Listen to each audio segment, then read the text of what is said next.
Now, I do have a complaint about I'm going to be as rambling as he was, I guess.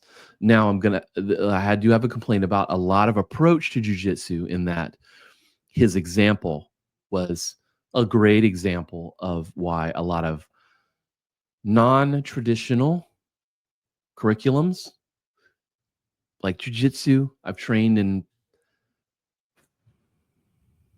probably 5 different schools across the state, time and timer again.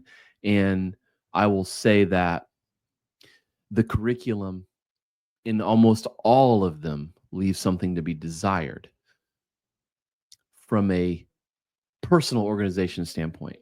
And I kind of like what he's saying about his approach and that he likes to teach a lot of things and he doesn't necessarily spend 2 or 3 weeks deep diving into something. And I've been to schools that do that, and I've been to schools that kind of do a little bit of what he's saying, which is honestly kind of the way I approach a lot of mixed martial arts training and stuff. Now, I am a traditional karate instructor, 4th-degree black belt. We have a curriculum. I teach through the curriculum. And when I compare and contrast the speed at which most average people go through the one with the established curriculum, they tend to do better. They tend to retain things better. They tend to do better because we're building upon things and working on repetition of things. Whereas the jujitsu thing is like, I come to class one day and we do De La Hiva, like I'm gonna use his example. And then and then on Thursday I come and we're doing like, rear naked choke. And then I come the next Tuesday and we're doing like takedowns. I'm not really getting enough over time, 10, 15 years. I will have done those things multiple times in class just simply because there are only so many things and there's, forever, and I can keep coming back and doing them. But if you have that curriculum where you're like, we have a couple of days of a certain type of takedown and we let people work on that, and then we do some other things, and then maybe the following month we rehearse. I mean, we come back through that, and then we add a new level of takedown, and then we work on that, and we come back and review, and then we add a new level.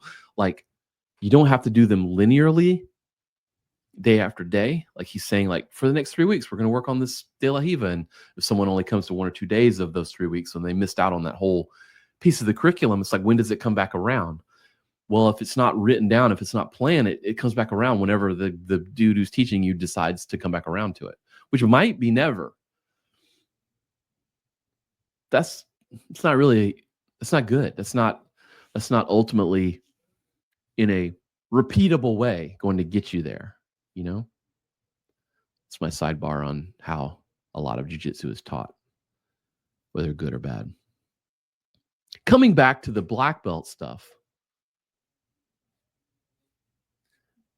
Yeah, there are a lot of schools that will sell those things. You know what I mean? Like, they have just bastardized the world. And I know that I'm a karate instructor, and I know that karate and like taekwondo, whatever, those worlds are known for that sort of thing.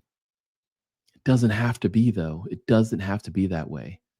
And it also doesn't have to be like the jiu-jitsu world where they're like, you need to spend at least 9 years training. It took me 3 years to get from white belt to blue belt. Like, it doesn't have to be that way either. I think we can come together. I think we can come together with building a curriculum and building an approach and having people learn and progress. Not as fast as 2 to 3 years, but also not as slow as 10 to 15 years. Again, it always comes with a grain of salt because it depends on the person, depends on how often they come and what kind of training they're doing for themselves, how much they're showing up for themselves, all of that stuff. It all comes into play. But my point is, I think we can come to somewhere in the middle here. And I think that's healthy too. Because again, black belt isn't the end of your journey. It shouldn't be the end of your journey, and there's so much emphasis put on it that it really should be about the training and about the journey and about your self improvement and all that stuff being real. The belt system has a lot to do with keeping you in the game, giving you levels, giving you things to strive for and achieve for. So it is both good and bad. And I think you just like we can give stuff away or we can make people earn them.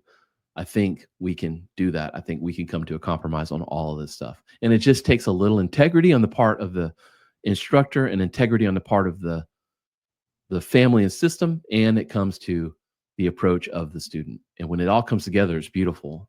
And that's what makes a good black belt, in my opinion.